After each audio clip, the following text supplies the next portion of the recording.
Welcome to Dublin Concerts. I'm Ciara and I'm here with a band called Gangs, as you can see, in an undisclosed location here in Dublin. These are four guys who's formed organically from being childhood musical friends, and they're here to tell us a little bit about what they have coming up and how they came to be. How we came to be?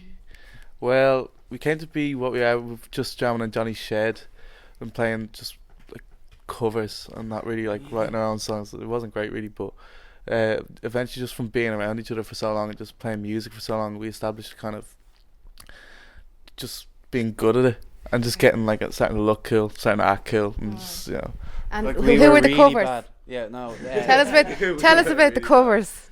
I don't know what we used to do. The Passenger by Iggy Pop over and over. Yeah, we used to do that one a lot actually. Yeah, and I don't know what other things we done like just like obviously like Strokes and I don't know Kingsley on like random stuff, just like something to like we're trying to fill a 40-minute set and beef up with about 7 covers. We were playing for what people wanted to hear, really. But wasn't I mean, all So it that, was in a pub style then, was it? Yeah, What the exactly. 5 people who wanted to hear it now? But like all that time, the shed, I know like it wasn't much good like artistically, but it was pretty important for us because we sort of formed more of a relationship together and we got used to playing with each other.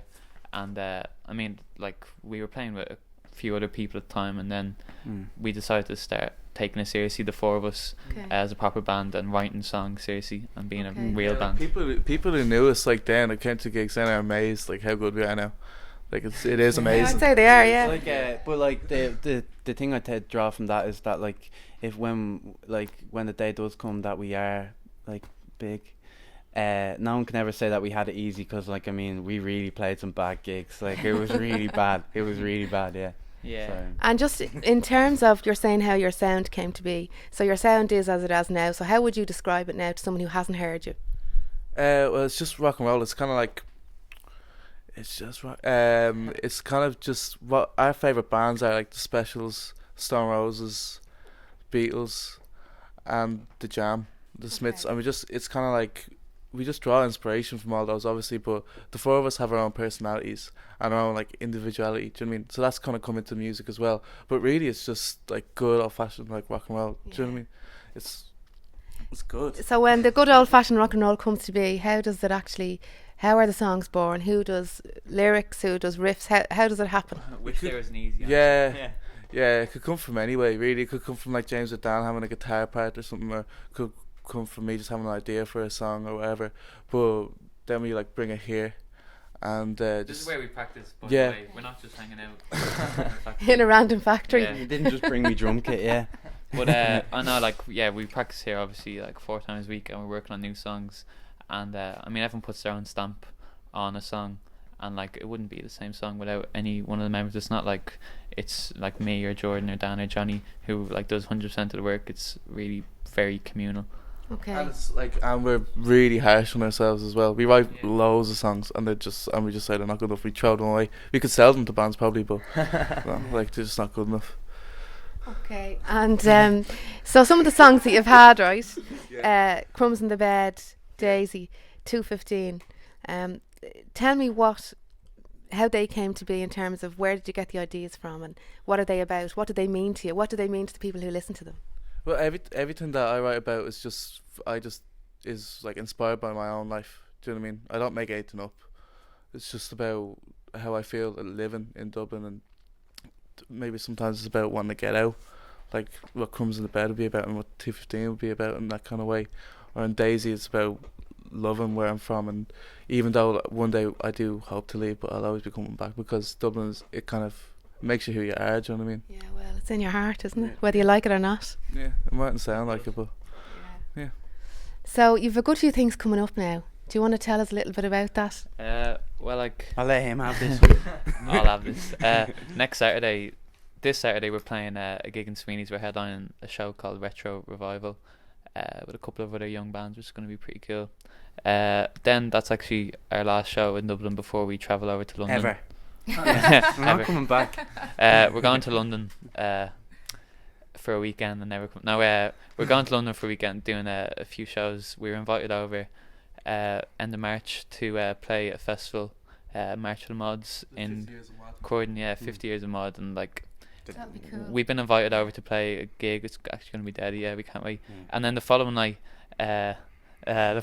we're playing in the iconic Dublin Castle in Camden, which is huge for us because it's where like acts like Madness and Amy Winehouse and Blur, have where all Don't be a snob.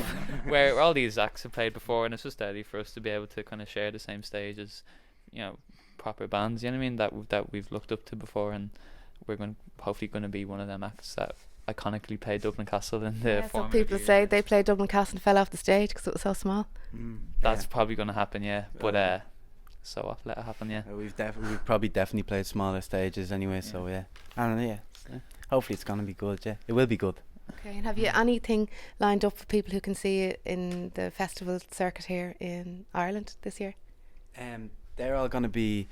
I'd say they're gonna be announced in the next month or so. Okay. And yeah, we've definitely got a lot lined up. Nothing's been announced yet or anything like that. So, Okay. and then obviously when we come back from Dublin, we'll have another Dublin date announced before we hit the festival circuit and stuff like Okay. that. So, And you're writing all the time, I take it.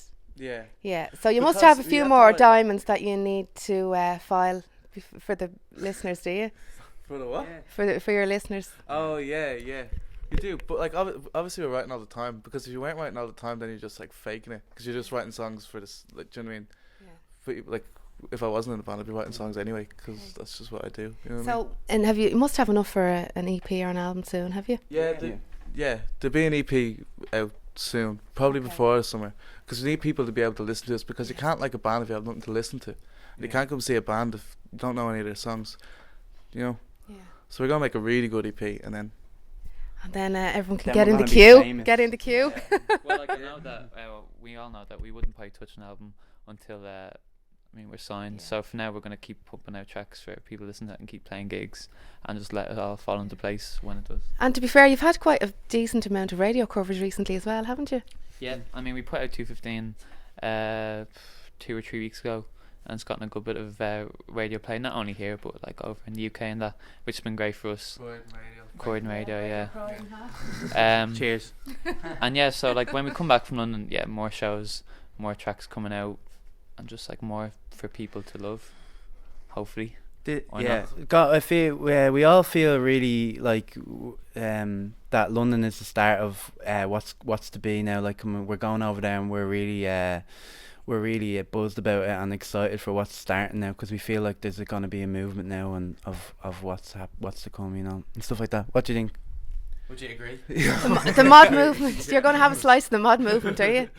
The mod movement, no. Well, we're not mods, but if they like music, and people who are mods, they like good music. Yeah. So I don't have a problem with them liking our music. Do you know what I mean? And at least someone cares, Yeah. because there was a long time of us being. But the thing about it is that they will have been used to the same music for so long, they need a refresher. And the Yeah. thing You know, and if about- you're that flavour, then good for you. Yeah, but obviously we're gonna do something different. But people know good music, and there's no. Do you know what I mean? There's no boundaries on music. There's no reason why someone can like your music and another person can't, because you have a different haircut or something like that. That's just stupid. So, Well, everyone's a customer. So we leave it there, and thanks a million, lads, and hopefully we'll see a lot more of you in the future.